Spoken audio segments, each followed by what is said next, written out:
Well, this is the ancient Texan. Uh, I don't have a lot to say. Part of it is because I realize I'm in this sea of information and I'm just another, frothy bubbles on a wave uh, that somebody looking from the shore doesn't even notice. So it comes down to I'm just talking to myself, talking out loud.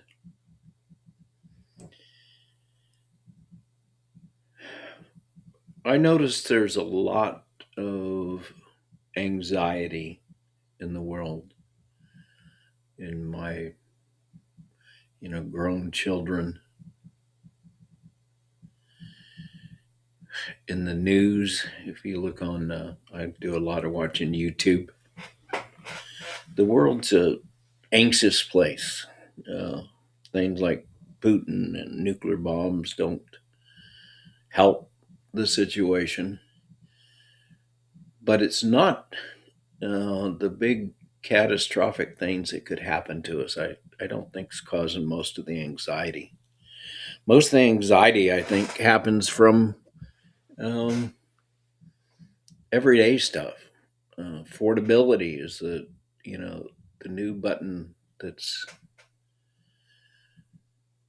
causing anxiety. Getting a balance between what we have and what we want, what we think we need, and what we can afford. That causes the anxiety. I had my phone malfunctioning and I kind of panicked and ordered a new phone and then got here and I realized I don't really, in the scheme of things, there was a mix between need and want. And I didn't really need the new phone. The fact that my phone malfunctioned a little bit and left me in the middle of Pennsylvania without my GPS working until I could figure out which settings had magically changed on my network settings and fix it. But that was after I managed to get home without a GPS, which was really kind of amazing in this looking back on it. Um, this anxiety level, I mean, it comes down to us managing our emotions and feelings. And I think it comes down to us changing our expectations and the narrative that we've bought into. I used to tell my daughter, life's tough, then you die. There's a certain amount of truth with that. That's kind of a Buddhist kind of perspective. But we're living in a world where we expect magic and technology to make everything easier and simpler. Like the AI is going to save us. Not really. I think it's going to make a difference. It's going to you know, make knowledge workers more effective, and someday it may do all these great things, but it's not going to be most of it. I'm not going to live long enough to see it revolutionize the world. Uh, I'm pushing 80. I don't expect to live long enough to see the AI miracle. And technology won't bring us the miracle. Um, we have to change who we are and what we believe and what we value to change the world. Um, Wealth inequality, that's like there's a, what is that? Perot, Perot, Pareto principle. Um, Kind of says, 10% of your efforts result in 90% of your results. Um, what you're observing um, is caused by many things, but 20% of them are causing 80% of the what happens. It's a in effect a distribution. Uh, Wealth segregates naturally uh, to the rich. The rich get richer. That's a true thing, because when you have money, your ability to make money um, increases, and what's available to you and your options. When you get down on the bottom end of the spectrum and you don't have something, you don't have money to put gas in your car to go to work to make some money. Um, that's not a trivial example for somebody that's down at the bottom and struggling. And yet, we think this is going to fix itself. It's not. This is the natural order of things, and without a great deal of effort and commitment, um, and by somebody, the Democrats more likely than the Republicans, committing to using some of their capital, political capital, um, we're not going to make a dent in it. There's, a couple of ways to approach this thing. The one we usually start talking about is moving money from the rich by greater taxation. And I think that's valuable, but not for wealth inequality. I think that's valuable because we need to start paying our bills a little bit. We're the everything has. I don't think necessarily deficit spending is bad. I think deficit spending unchecked and just way over the top like we're doing right now is just borders on being stupid. Uh, Everything in its season, everything in moderation. That's not foolishness. It's time proven uh, wisdom. We tend to concentrate on taxing the rich, but I think we have to be more flip that around and more focused on how do you get funds in the hands of the people that really need it. And if you look at what's you know call, causing the affordability crisis is housing. Can't buy a house. My daughter and her boyfriend's pseudo husband and their kid, my grandson, they both work full time, and they pay like 2,000 a month for a rental house. Maybe they could find something a little cheaper, but it sucks all their money away. And they've bought into the dream of having a home. My daughter does photography, and she uses some of the space in the house for a studio. But if you look at housing, how are we going to make it cheaper? Let's come back to that. Childcare. I help $315 a week paying for childcare. That's a big strain on a pseudo retired, half retired uh, engineer. Transportation, her cars are worn out. New cars are really expensive. But in all these things, we could expand the list on affordability. But the status quo,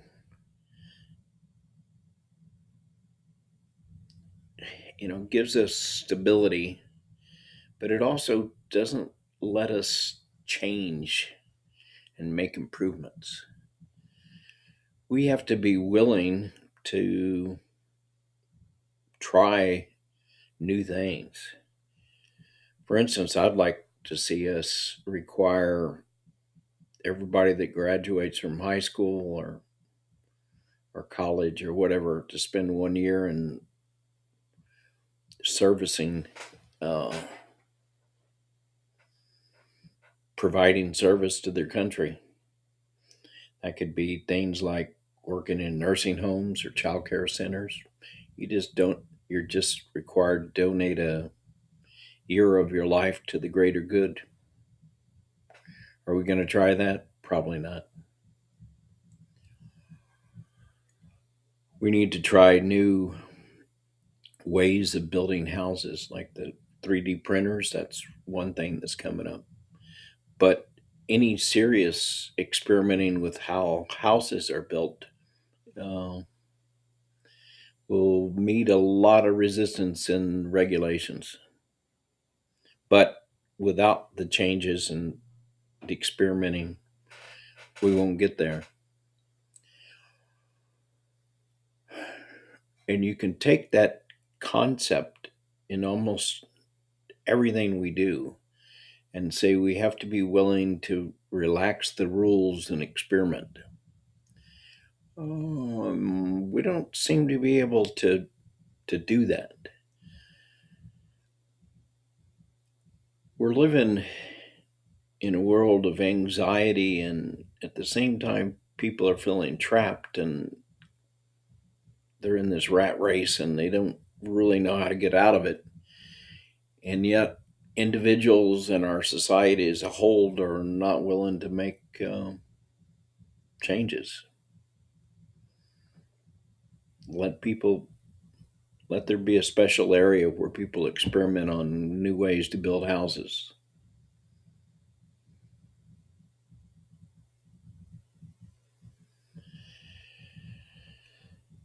Things like Uber and stuff are experimental, and we have come up with a different way of getting around, not necessarily in an affordable way. And in education, we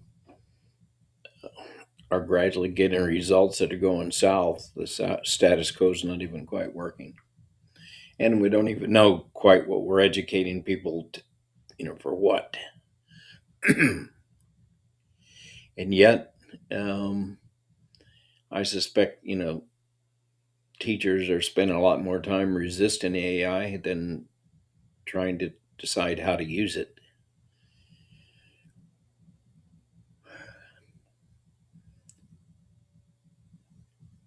And we're not doing much to, you know, outside of the classroom to make half of what makes a student good or bad is, the world that he lives in outside the classroom.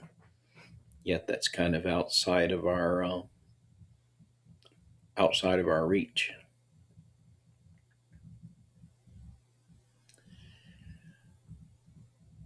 We intellectually recognize that things uh, have a tendency to get harder. I'll give you a good example. My son, I don't know, 40 years ago or something, asked me, um, are we going to run out of copper? Because I was working for a copper company. Started working for a copper company when I was 19, back in 1968, a long time ago. Um, he asked, are we going to run out of copper? And at the time, the world was flush with copper and mining and State of Arizona made more copper than the rest of the world put together. Can you imagine that? Now we can make about 60% of what we need. Well, the good and easy copper, it's gone. We've mined it and smelted it and made it into, you know, copper wire, put it into our houses, and that's history. Now there's the grade of copper in the ground that you have to go after is like 0.4% or something. It's if it here's an example. If it's 0.1%, you got to move 1,000 times as much dirt. Thousand, I think it's 1,000 times as much dirt as if it's 1%. 1% down to 0.1%. It's 10 times as much. Whatever. Anyway, it's a lot more dirt. AI won't help you bring that dirt from the bottom of an open pit to the top. That takes a certain amount of energy. It's just basic physics. Um, AI is not going to solve that. It may help the diesel truck bringing it up to the top be a little more efficient, or the electric truck. Um, but the fundamental energy requirement to get something from the bottom of the pit to the top of the pit, it's just fixed by physics. And we know, deposits are getting deeper and they're getting lower concentration, so it's going to take more processing. But that kind of happens gradually. But all that gradual changes, things are getting harder. And we think we're smart enough to counteract this, entropy, but maybe we're not. Now we're making some corrections without even trying, like not having kids is going to make it a little easier on the people not having the kids. Those same people, though, like my son that doesn't have kids, um, is also going to enter retirement, and there's not going to be any kids to pay for his retirement. Now, individually, he didn't cause that to happen, but all the individuals that are not having kids are creating a situation that will be much tougher when they get to retirement age. I'm going to escape most of the pain of lower fertility rates, but it's going to, it's probably going to hit me here toward the end of my retirement, into my life. Those are kind of the same thing. Um, but life just life just gets progressively harder. Colorado River running out of water, that's an example. Copper mines, the good copper gone, just the copper that's there is harder to get to, takes more work. We're living through a big spike of, carbon called oil that we found you know, in the ground. That spike's going to go away, and we're going to be on the other side of all that free energy. Things are going to get harder. So that's just the way it is. Things get progressively harder, and with our imagination and know-how and energy, we fight, resist things getting harder. But perhaps the collective getting harderness in our world is part of this anxiety problem. Um,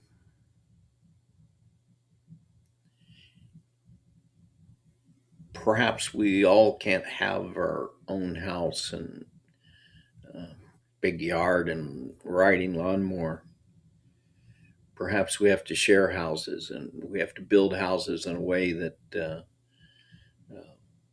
we share part of the floor plan with someone else. Yeah, that's, you got to get along with somebody. You got to, uh, can't be selfish. You got to have people skills. But guess what? That might help a lot with the big loneliness epidemic that we have. We've kind of, a lot of the problems we have are because of our expectations and what we think life is supposed to be like. Like, it looks really great to have your own house, except right now our water treatment system's not working. Doesn't feel so great to come up with a few $1,000 to get that fixed. We were sharing this place, and we share it with my uh, stepson, who can't seem to face life. We share our resources with my daughter and stepson. My other kids are doing okay, although I don't think anybody's health is that all that great. And my health isn't all that great, but I'm an old fart, so kind of expected.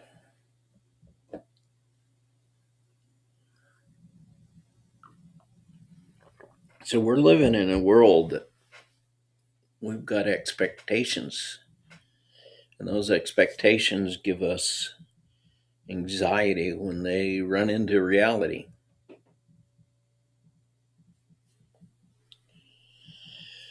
Now, the easiest way to fix that anxiety is to change our expectations. But that's not so easy either. To change and evolve and become uh, a better person and look inside of yourself and deal with what's going on,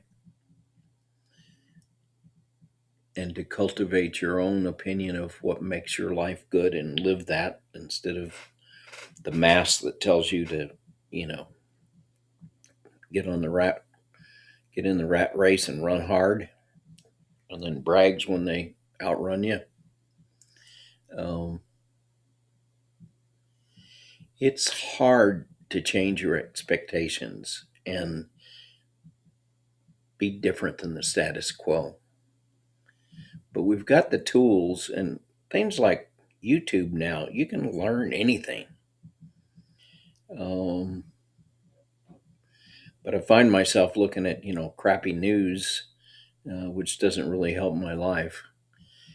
I look at quite a bit of health stuff, but those things of introspection and how to become a better person. Um, I'm not being flooded with videos about that. So maybe this is one of those videos. Maybe this is just a small, you know, some small thoughts about what are you expecting, wanting, needing that actually is bumping up against reality and causing your anxiety. I don't know. I don't give much feedback, so I may be just blowing smoke in the air. But anyway, that's my thoughts for today. And I hope you have some luck in facing your anxieties and making your life better by the easiest possible way to do that, by changing what's going on inside of you. If you have a partner that the two of you can work together to change your story and realize when you're in a story and that you're constructing the story that's causing the way you feel to happen. Now, sometimes you just can't get out of it because the story's bad no matter which way you turn. But in that case, there's a certain, you know, there's a chance that the acceptance and seeing the story that you're in, even if you don't know how to change it right now, can kind of lessen that anxiety and make your life a little better. Anyway, this is just an old ancient Texan, hoping you can figure it out and kind of reflect some of that back to me, make my world better. Because that's the way the world gets better, is one of us at a time. You being happier kind of spreads happiness. And America right now is in a really unhappy, unhappy place. And we just have to weather it and get to the other side and find a new story that makes our lives better. Anyway, this is the Ancient Texan. Talk to you later. Bye bye.